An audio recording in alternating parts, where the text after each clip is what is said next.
গাইবান্ধা পৌর পার্ক গাইবান্ধা পৌরসভার সামাজিক বিনোদন কেন্দ্র হিসেবে সুপরিচিত একটি স্থান। গাইবান্ধা জেলা শহরের বসবাসীদের কথা বিবেচনা করে 1927 সালে জমিদার গোবিন্দলাল রায়ের দান করা 1 একর 7 শতক জমিতে গাইবান্ধা পৌর পার্ক একটি পুকুরকে কেন্দ্র করে গড়ে ওঠে। এই পার্কে বিভিন্ন রকমের ফুল, ফল ও বনজ গাছ রয়েছে। আর পুকুরের মাঝখানে পানির ফোয়ারা এবং একপাশে শান বাঁধানো ঘাট আছে।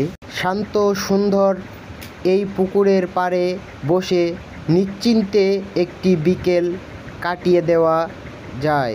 এখানে দর্শনার্থীরা আসে পুকুরের রঙিন মাছ, সারি সারি বেঞ্চ, ক্যান্টিন, গ্যালারি এবং বিভিন্ন প্রাণীর প্রকৃতির সাথে খোলা আকাশ, মনোরম পরিবেশ মানুষকে গাইবান্ধা পৌর পার্কে টেনে আনে। গাইস, যারা ফেসবুক থেকে ভিডিওটা দেখছেন তারা অবশ্যই ফলো করবেন এবং যারা ইউটিউব থেকে